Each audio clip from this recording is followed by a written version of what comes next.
तो आज हम पढ़ने वाले चैप्टर 4 एग्रीकल्चर।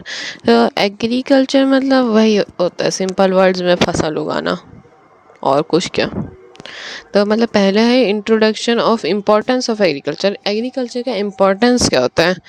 अब उसका इम्पोर्टेंस क्या होता है मतलब देखो, जब अगर किसान फसल नहीं उगाएंगे तो हम लोग मर जाएंगे भूख के कारण। ये सिंपल है, फसल से ही खाना आता है।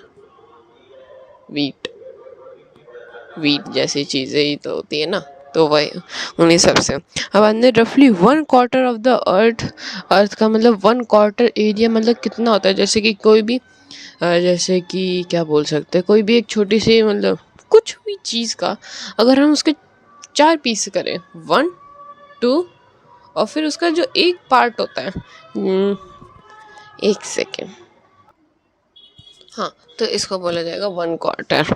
इसमें जो ये वाला पार्ट है, एक ये जो वाला, इसको बोला जाता है 1/4। जहाँ पे मैंने सर्कल बना रखा है उसको बोलते हैं 1/4। मतलब उसका एक चौथाई हिस्सा जिसको हम बोलते हैं, मतलब 4 पीसेस में 1 पीस, उसको बोलते हैं 1/4। तब उसको है ना, उसको ही बोला जाता है। जैसे कि अब इंडिया, ब्राज़ील, चाइना उनमें है ना, वो उनमें 1/4 एरिया जो है वो यूज़ हो जाता है बस फार्मिंग के लिए। और मतलब अब उनका है ना बढ़ भी रहा है, मतलब फार्मिंग का जो चीज़ें हैं वो बढ़ भी रही है, ज़्यादा ज़्यादा फसल उगा रहे हैं। क्यों? क्योंकि अब वो better quality seeds, fertilisers, water या फिर मिट्टी, खाद, इन सब का अच्छे से यूज़ करने लग गए हैं। एंड मोस्ट इम्पोर्टेंट ऑक्यूपेशन, हाँ, अब उनमें जब भी हम कोई फार्मिंग करेगा इंसान तो उसका मतलब वो हो जाएगा, क्या बोलते हैं, उसको एक जॉब मिल चुकी होगी, बिना कुछ काम के उसको जॉब मिल गई है। जैसे कि कोई एक इंसान है, जैसे कि कोई भी ले लेते हैं, अगर दोस्त, अगर उसको कोई जॉब नहीं मिल रही और वो अगर अचानक से फार्मिंग में चला गया तो क्या होगा, उसको एक जॉब मिल चुकी होगी। अब उनमें ही जैसे जैसे कुछ लोग होते हैं जो इतना पढ़े लिखे नहीं होते हैं, वो लोग क्या होते हैं, वो फार्मिंग में जा चुके होते हैं, वो फार्मिंग करने लग जाते हैं। अब जैसे कि अब है ना, जैसे कि अब कुछ लोग क्या क्या उगाते हैं, जैसे कि फूड क्रॉप्स हो गया, हाँ फूड क्रॉप्स हो गया, वो उगाने लग जाते हैं। या फिर कैश क्रॉप्स का मतलब क्या होता है, मतलब जो ऐसी क्रॉप्स जिनको बस पैसों के लिए उगा रहे हैं, वो उनको ना हम खा सकते हैं ना हम उनको ऐसे जैसे कि निकाला और यूज़ कर लिया, ऐसा भी नहीं होगा। जैसे कि रबड़ हो गया, कॉटन हो गई, जूट हो गया, ये सब कैश क्रॉप्स में आ जाते हैं। क्यों? क्योंकि हम उनको ऐसे ही उगा लेते हैं, मतलब बिना कोई रीज़न की वजह से। यही हो गया ना, ठीक है। और जैसे कि अब importance of agriculture in the following, अब उनका इम्पोर्टेंस क्या होता है, तो जैसे कि सोर्स ऑफ लिविंगहुड, जैसे कि अब कुछ कुछ लोग हैं ना फार्मिंग बस करते हैं ताकि बस वो अपनी फैमिली या फिर बस थोड़ा बहुत पैसा कमा सके जिनको वो यूज़ कर सकते हैं। वो तो ऐसे ही कर रखा हूँ, तो उसे ऐसे होना चाहिए ना।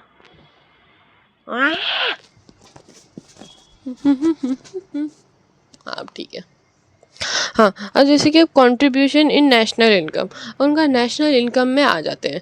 जैसे कि अब जैसे कि कुछ कुछ लोग क्या करते हैं, मतलब ऐसे मतलब जैसे कि रबड़ उगा लिया, जैसे कि किसी ने वीट उगा लिया, वीट ज़्यादा अच्छा एग्जाम्पल है। किसी ने वीट उगा लिया, तो जब वो वीट उगा लिया है तो वो सोचते हैं कि ना मार्केट में नहीं बिकेगा, ये थोड़ा अलग सा है, इसको मार्केट में नहीं बेचना है, मुझे इसको वर्ल्ड वर्ल्ड में बेचना है। तो क्या करेगा वो, उसके लिए आई कांटेक्ट बना के बात कर रहा हूँ मैं, अच्छे से पढ़ना। आई कांटेक्ट साइड में से क्यों, हाँ ये होता है, स्क्रीन को देखते तो वैसा लगता है हम कैमरा में नहीं देख रहे, देखो अब ऐसा लग रहा है जैसे मैं ऑफ स्क्रीन देख रहा हूँ, लेकिन जैसे अब मैं कैमरा की तरफ देख रहा हूँ, छोटा सा यहाँ ये सर्कल है ना, ये अगर मैं इसको देख रहा हूँ, देखो स्ट्रेट आँखों पे देख रहा हूँ मैं, हाँ। हाँ, अब कंट्रीब्यूशन नेशनल इनकम, जैसे कि कोई आपने कुछ उगाया, उसको मतलब इंटरनेशनल लेवल पे सेल कर दिया, तो क्या होगा, बड़े बड़े कंटेनर में भर के बेचा जाएगा। नेशनल इनकम, उससे गवर्नमेंट को पैसा मिलेगा, उसको नहीं मिलेगा, मतलब उसको भी मिलेगा लेकिन इतना नहीं मिलेगा जितना गवर्नमेंट को मिल जाएगा। ठीक है। अब लेकिन वो भी बल्क में होना चाहिए, बहुत ज़्यादा होना चाहिए, ऐसा नहीं कि 2-3 बोरी ऐसे छोटी-छोटी पूड़ियाँ बना के दे दिया, ऐसा नहीं मिलेगा इतना पैसा। अब अंत में supply of food as well as fodders.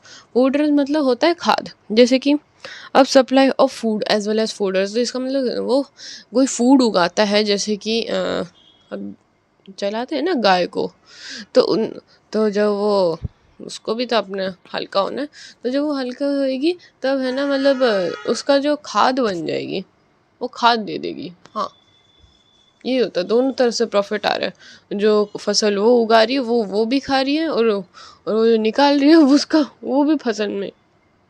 You and the source of raw materials, और रॉ मटेरियल्स का नहीं, एक सेकंड मैंने एक मिस कर दिया। Significance of agriculture in international trade. हाँ, जैसे कि अब हाँ मैंने बताया था ना, वो उसको बेच दिया जाता है, मतलब इंटरनेशनल लेवल पे सेल कर दिया जाता है, तो उससे है ना वो नेशनल ट्रेड्स भी होती है। जैसे कि मैं तुमको बहुत सारा वीट दे दूंगा और तुम मेरे को अपने हीरे दे देना, डायमंड्स चाहिए मुझे, मैं तुमको इतना सारा अनाज दे दूंगा, तुम मेरे को इतने सारे डायमंड्स दे देना, थोड़े कम, क्योंकि डायमंड्स थोड़े महंगे होते हैं। हाँ। अब अन्य सोर्स ऑफ रॉ मटेरियल्स, और जैसे कि अब बोला था ना कोई कैश क्रॉप्स उगाता है, तब मैं इधर देख के बात करूँ तब से। तो जैसे कि जब भी कोई मतलब वो कैश क्रॉप्स उगाता है, तो वो ज़्यादातर क्या उगाता है, रबड़ उगाता है। रबड़ उगाता है तो वही होता है ना, रबड़ उगाता है तो मतलब उसको हम डायरेक्टली, जैसे कि निकल गया रबड़, अब इसको यूज़ कर लिया घर में, तो वो घर में अभी नहीं यूज़ कर सकते हैं ना, उसको थोड़ा टाइम लगेगा, उसको प्रोसेस करनी पड़ती है, उसको फ़िल्टर किया जाता है, उसको कुछ बनाया जाता है, जैसे रबड़ बैंड बन गई, इरेज़र बन गया, मैट बन गई रबड़ की। हाँ, मैट भी होती है, मैट नहीं पता था। रबड़ की मैट भी होती है, जैसे कि मतलब जो योगा मैट हो गई वो भी रबड़ से ही बन जाती है। ये हो गया raw material. Significance of transport, इसका मतलब ट्रांसपोर्ट भी करना पड़ता है इसको, जैसे कि हम घर में यूज़ कर लिया तो घर में तक तो ठीक है, लेकिन हम एक्स्ट्रा भी तो उगाएंगे, वो हम सेल करेंगे, सेल करने के लिए ट्रांसपोर्ट करना पड़ेगा, सिंपल। थोड़ी जल्दी जल्दी बोल रहा हूँ मैं। FOR, ये मुझे नहीं पता, मैं नहीं बोल रहा। जनरल एम्प्लॉयमेंट नहीं, ग्रेट एम्प्लॉयमेंट अपॉर्चुनिटी, मतलब अब जैसे कि कोई अमीर इंसान है लेकिन उसको वही बात है, जॉब नहीं मिल रही है, तो क्या करेगा वो, है ना, मतलब फार्मिंग में चला जाएगा। तो जगह बड़ा सा ये 200-300 एकड़ का ज़मीन ले ली और उधर में जाके फार्मिंग करने लगा। मैं तो उसे इधर देख के बात कर रहा हूँ, वैसा लग रहा हूँ मैं। ओके ठीक है। अब अन्य है फूड सिक्योरिटी, नहीं सॉरी, उसका एक पार्ट है फूड सिक्योरिटी। अब जब भी हमने खाना बनाया तो हमको उसको सिक्योर भी तो करना पड़ेगा, ऐसा नहीं है कि कहीं पे भी रख दिया फिर उसके अंदर वो बस ख़राब हो जा रहा है, सड़े जा रहा है, तब बदबू आती होगी सड़ने पे। हाँ, तो वो सड़े जा रहा है, तो वही बात है ना। एक सेकेंड, मैं तो सब माइक उल्टा रख के बात कर रहा हूँ। हाँ छोड़ो, एक सेकेंड। हाँ, इसका सेकंड पार्ट बनाऊंगा। उनमें economical development of nature depend on the agriculture growth rate and environmental development. अब वो डेवलपमेंट भी तो होगी ना, तब जब वो डेवलपमेंट होगी, मतलब जैसे कि धीरे धीरे करके हमारे पास ज़्यादा पैसा आने लग गया फार्मिंग से, तो ज़्यादा पैसे आने लगे तो और थोड़े बहुत 2-3 एकड़ और उसके पास में ले लिया, और पैसे मिले और 300-200 एकड़ ले लिया उसके साइड में ही, धीरे धीरे करके ज़मीन भी तो बढ़ती जाएगी ना। अब बाद में फैक्टर अफेक्टिंग एग्रीकल्चर। अब फैक्टर्स अफेक्टिंग एग्रीकल्चर क्या है, मतलब अब देखो फसल ऐसा नहीं है कि बस ये लिए ज़मीन, माइक को कहाँ पे कुछ तो अटैच करना पड़ेगा,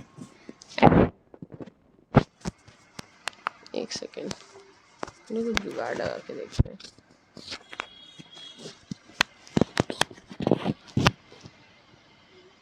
ओह, ये अच्छा, मैं कैंसर पेशेंट जैसे दिख रहा हूँ।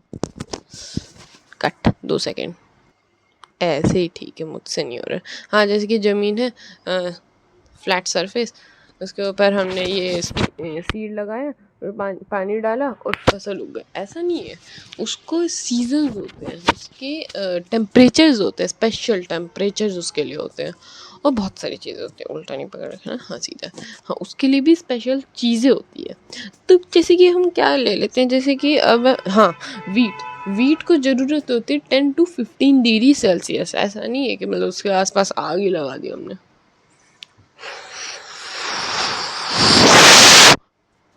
हाँ ये अजीब आवाज़ थी। हाँ तो जैसे कि उसके आसपास मतलब ऐसे उसको एक सन की हीट चाहिए होती है, स्पेशल सन की हीट से ही वो होता है। अब जैसे कि अब उसको पानी भी चाहिए होता है ना, पानी चाहिए होता है उसको 50 से 100 सेंटीमीटर में। पता है क्यों ऐसे क्यों गिना जाता है? जैसे कि अब हमें ले लेते हैं, एक सेकेंड चलो। हाँ तो अब वो क्या होता है कि एक बैरल होता है ऐसा, अब उसके अंदर है ना ऐसे मार्किंग होती है, जैसे कि 50, जैसे कि यहाँ पे हो जाएगा तो 50 हो जाएगा, यहाँ पे हो जाएगा तो 100 हो जाएगा। तो क्या होता है मतलब जैसे जैसे इसके अंदर बारिश गिरती रहती है ना, ऐसे ऐसे थोड़ी थोड़ी बारिश गिरी है तो यहाँ पर पानी भर जाता है। तो जैसे कि हमें को देख के पता चल रहा है, अच्छा ये इस लाइन के बीच में आ रहा है, यहाँ पे एक लाइन है ये, अच्छा ये 101 सेंटीमीटर है, इसलिए इसको सेंटीमीटर में गिना जाता है। अगर मेरे को तब से एक डाउट होता था, अगर मैं इतना पतला सा बैरल बनाऊँ और फिर उसके अंदर तो एक ड्रॉप गिरते हुए फुल हो जाएगा, तो इसका मतलब हर एक थिकनेस पे अलग अलग होता है। मुझे नहीं पता वो कैसे पता है ना, अच्छे से नहीं हुआ था, अलग अलग होता है। तो चलो फिर से टॉपिक पे आते हैं। तो अब है ना ऐसे उससे कोई ऐसे ऐसे मतलब देख लिया जाता है कि हाँ अच्छे से ग्रो होगा कि नहीं होगा, ऐसे सिलेंडर रख लेते हैं बीच में से, बाद में देखते रहते हैं कि अच्छा इतना गिर रहा है इतना नहीं गिर रहा है। मेरे को उबासी सी आ रही थी अभी। तो अब अन्ना अब जिसको उसको सॉइल की भी तो जरूरत होती है। अब जैसा नहीं कि हमने जैसे कि वीट को हम कीचड़ पे उगा रहे हैं, लोटस को हम सूखी ज़मीन पे उगा रहे हैं, ऐसा थोड़ा ना होता है। No no no no no, उसको सॉइल की भी अच्छे से ज़रूरत है। जैसे कि अब एक लेते हैं, जैसे कि हाँ अब जो ज़्यादातर क्रॉप्स है वो एलुवियल सॉइल पे उगती है। एलुवियल मतलब इतनी सॉइल इतना पानी, इतनी सॉइल इतना पानी, एलुवियल सॉइल बन जाएगा वो, एकदम मिक्सचर एकदम। जैसे कि अब अगर हम इतनी सी सॉइल लेंगे, इतना सारा पानी लेंगे, तो क्या अच्छे से ग्रो होगा? नहीं होगा, क्योंकि अब सॉइल ही इतना कम निकलेगा, कीचड़ जैसा बन जाएगा। कीचड़ भी नहीं बनेगा, कुछ अजीब सा ही बनेगा। मतलब जैसे कि इतनी सारी सॉइल है और इतना सारा पानी है, मुंह से भी ज़्यादा पानी है। हाँ तो अगर ऐसा होगा तो वो कीचड़ बन जाएगा। मतलब अब उसको है ना हम क्ले नहीं, उसको मड बोलेंगे। लेकिन वही अगर हम है ना मतलब जो है क्ले टाइप की सॉइल के लिए हमें को है ना इतनी सारी सॉइल चाहिए और इतना सा पानी चाहिए, थोड़ा सा कम उसके मतलब 50-50 से थोड़ा सा कम, मतलब 60। तो 60% हमको सॉइल चाहिए, बाकी सब पानी ले लेंगे हम लोग, क्या हो जाएगा? खुजली हो जाएगी। तो वैसे अभी ग्रोइंग सीजन्स भी होते हैं। वैसे मेरे को 1-2 घंटे का वीडियो नहीं बनाना है, तो मैं जल्दी जल्दी पढ़ाऊँगा। हाँ अब हम पकड़ेंगे स्पीड, वो वाला स्पीड नहीं,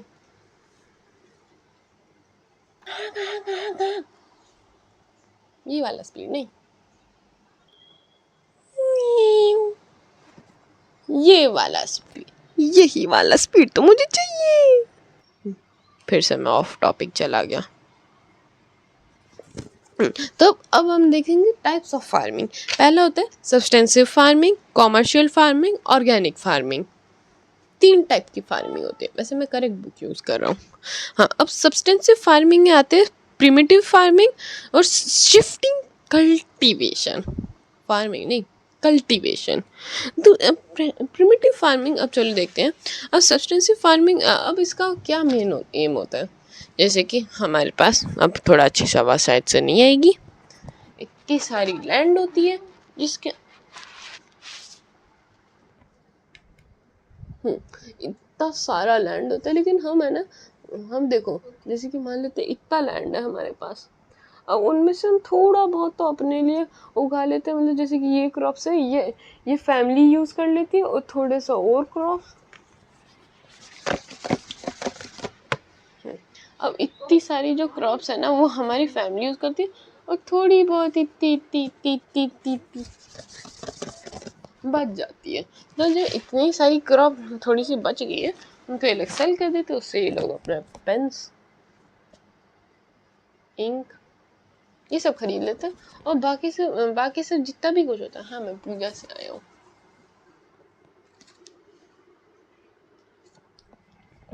तो जो इतनी सारी क्रॉप्स होती है ना, ये बस सेल कर देते हैं, थोड़ा बहुत खुद से खरीद लेते हैं, या तो ये ज़्यादातर तो खाते पीते रहते हैं, खाते पीते खानदान से। फिर से आवाज़ अच्छे से आएगी। हाँ, और शिफ्टिंग कल्टीवेशन, ये पता नहीं क्यों मेरे को बाकी सब याद, हाँ बाकी सब मेरे को इतनी अच्छे से याद हो या ना हो, मुझे शिफ्टिंग कल्टीवेशन बहुत अच्छे से याद है। उसमें क्या होता है, जैसे कि एक जंगल है, उसमें से इतना पार्ट हमने चूज कर लिया, इसको काट दिया, इसके अंदर इसमें आग लगा ली, आग लगा के जितनी भी राख बच चुकी होगी, और इतनी सारी जो राख बच चुकी होगी, और इतनी सारी जो ईयरफोन निकाल देता हूँ ना, क्यों मैं पहन रखा हूँ। हाँ अब जो इतनी सारी राख बच चुकी होगी, उनका पता है क्या होता है, उनसे है ना, मतलब अब वही राख हमारे खाद के जैसे काम करने लग जाएगी। ठीक है, अब इतनी सारी जो राख हमारे खाद जैसे काम करने लग जाएगी, तो सिंपल सा काम होगा, बस काटो, बस जलाओ, फसल लगाओ, पानी डालो, राख उसके ऊपर डाल दो, ऐसे ही करते करते है ना। लेकिन इसका भी एक ड्रॉबैक था। अब जो भूसा बच जाता है, मतलब जो जैसे कि पत्तियाँ, जड़, ये सब बच जाती है, उसको फिर से आग लगा देते हैं, फिर से उस मतलब आग लगाते, फसल लगाते, बाद में फिर से उसके आग लगाते, फिर फसल डालते, फिर आग लगाते, फिर फसल डालते, फिर आग लगाते, फिर फसल डालते। ऐसा कर करके है ना पूरी सॉइल ख़राब हो जाती है, मतलब इतना सारा, मतलब जर्म्स जल के उसके न्यूट्रिएंट्स भी थोड़े बहुत मर जाते हैं, जर्म्स भी मर जाते हैं। जर्म्स मर जाते हैं वो बुरी बात होती है, क्योंकि वो गुड बैक्टीरियाज होते हैं। अब वो सब मर जाते हैं, मतलब पूरा का पूरा सिस्टम ख़राब, मतलब एरिया को छोड़ दे, मतलब दूसरे एरिया में जाकर फिर से यही काम, जलाओ उगाओ, जलाओ उगाओ, जलाओ उगाओ, ये सब चलता रहता है। इसके बाद में आती है हाँ, अब मेरे को types of farming, primitive farming तो बताई नहीं मैंने। This type of farming is found in some part of the equatorial tropical हाँ। अब प्रिमिटिव फार्मिंग है ना, ये भी अपने मतलब अपने फैमिली के लिए करते हैं, लेकिन इसके एक बात होती है, ये इतना ज़्यादा काम नहीं करते हैं, ये ज़्यादा काम करते हैं, ये है ना, ये लोग है ना, मतलब अब जो सिंपल टूल जैसे कि कुल्हाड़ी हो गई, अब वो क्या बोलते हैं उसको, वो जो पता नहीं, काटने के लिए जो होता है, हो इन सब का यूज़ करते रहते हैं। और ये लोग बस एकदम नॉर्मल सी ज़िंदगी, मतलब उगाओ काटो, भूसे का पता नहीं क्या करते थे ये लोग, हमने चूल्हे में डाल देते। हाँ, वैसे ये अच्छी बात है, ये तो मस्त चीज़ हो गई। हाँ, ऐसे ही काम करते हैं, मतलब ये भी उतना ही काम करते थे जितना इसको ज़रूरत होती थी। लेकिन वो शिफ्टिंग कल्टीवेशन के फार्म, मतलब जो फार्म होते थे, इतने टाइम तक चलते नहीं थे, इनके फार्म बहुत टाइम तक चलते थे। ठीक है, अब हाँ, और शिफ्टिंग कल्टीवेशन की एक बात होती है, वो उसको है ना स्लैश एंड बर्न के नाम से भी जाता था। स्लैश ये होता था।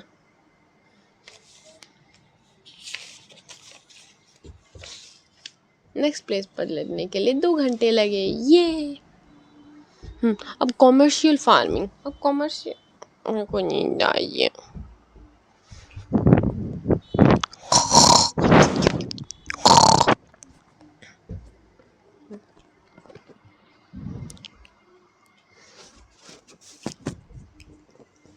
ऐसा क्यों कर रहा हूँ, क्यों?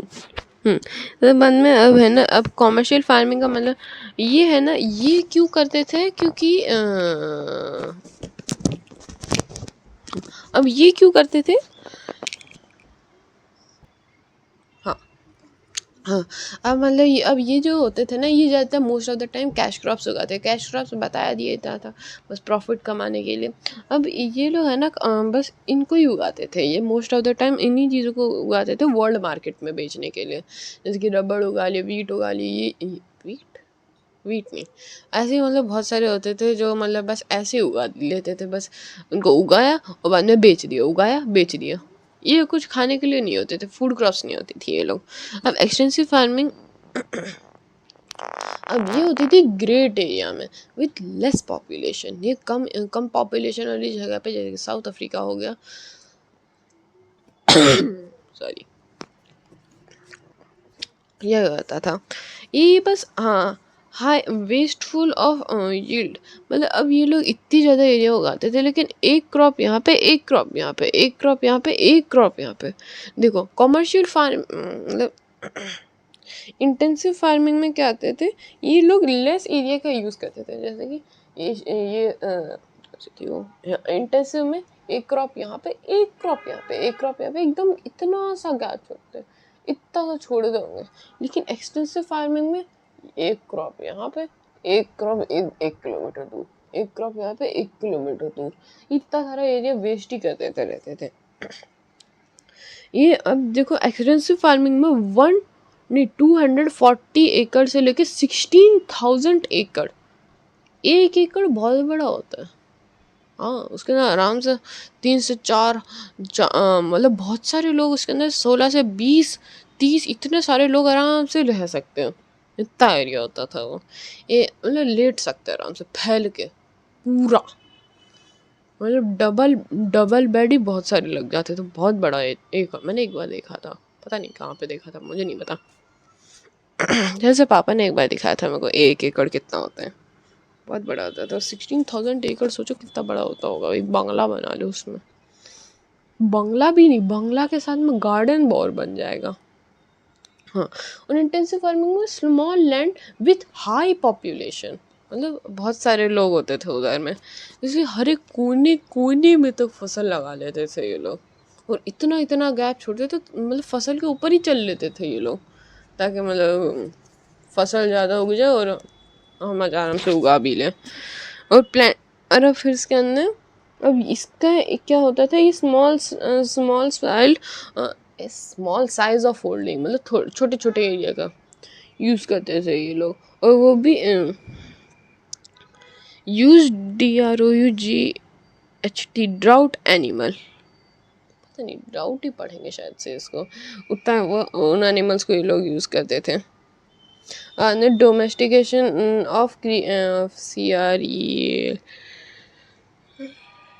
नींद सी आ रही है सुबह सुबह, पता नहीं क्यों। हाँ, सुबह सुबह नींद ही आई है। अब ये लोग डोमेस्टिक एनिमल्स का यूज़ करते ताकि थोड़ा मतलब लेबर्स का रेंट कम हो जाए। बहुत ज़्यादा पैसों के भूखे होते थे ये लोग। अब आगे का है प्लांटेशन फार्मिंग। अब प्लांटेशन फार्मिंग चलिए देखते हैं next second. Okay, plantation farming हम क्या होते थे, अब ये लोग है ना, मेरे को 2 सेकंड के लिए पढ़ना पड़ेगा इसको थोड़ा अच्छे से, मैंने पढ़ लिया है। हाँ, अब देखो प्लांटेशन फार्मिंग सिंपल सी होती थी, मतलब ये लोग भी बस कैश क्रॉप जैसे पैसे के लिए ही बस करते थे ये लोग। ये उगाते फूड क्रॉप्स थे, लेकिन ये लोग कम कम लैंड के अंदर है ना, ये ज़्यादा फसल उगाते थे, मतलब चिपका के उगाते थे, वो भी एक ही साल में 2 3 4 बहुत सारी फसल एक साथ उगाते थे, मतलब एक यहाँ पे, एक यहाँ पे, थोड़ी ऊपर और एक ऊपर, ताकि मतलब सन की लाइट सबको मिलती थी, लेकिन फिर भी ये लोग ऐसे ही करते थे, मतलब कम कम लैंड के अंदर 3 से 4 फसल एक साथ उगाते थे ये लोग। बस इतना ही होता है, बस इतनी सी चीज़ है plantation farming. Main characteristics of plantation farming, the size of plantation, नहीं प्लांटेशन, इसका आप खुद ही पढ़ लेना, मेरे से नहीं पढ़ा जा रहा है। अब मिक्स्ड फार्मिंग ये बहुत मस्त चीज़ है। इसमें है ना, इसमें भी ये एक क्रॉप को मतलब एक से एक साथ बहुत सारी क्रॉप्स एक ही लैंड में लगाते थे, लेकिन एक बात थी, लोग बड़े लैंड का यूज़ करते थे, मतलब एक ही लैंड के अंदर ऐसे नहीं कि एकदम चिपका के लगा दी, एक यहाँ पे, एक यहाँ पे, एक यहाँ पे, मतलब पार्ट करके ये लोग उगा लेते थे। एक एरिया में ये, एक एरिया में ये, एक एरिया में ये, एक एरिया में ये, और एक बीच में एक और। बड़े अजीब लोग थे, सब कोई अजीब ही होता है। और ये ज़्यादातर की जाती है USA, Australia, south Australia, New Zealand and south Africa में। साउथ अफ्रीका में सब कुछ होता है। मामा मिया। अब बात आती है ऑर्गेनिक फार्मिंग की। ये लोग मतलब ये लोग अच्छे से चीज़, हर एक चीज़ को बहुत अच्छे से उगा देते हैं, एकदम हाइजीनिक ऑर्गेनिक तरीके से। ये लोग को एक फर्टिलाइजर्स, सीड्स का तो यूज़ करने पड़ता है। बिना सीड्स के कौन सा प्लांट उगता है रे। हाँ, जैसे कि लोग फर्टिलाइज़र, पेस्टिसाइड, फंगिसाइड, इंसेक्टिसाइड, इन सब का कुछ भी चीज़ का यूज़ नहीं करते थे। ये लोग यूज़ करते थे खाद पानी, खाद पानी, खाद पानी, सीड्स, बस इन लोगों का इतना ही चलता था।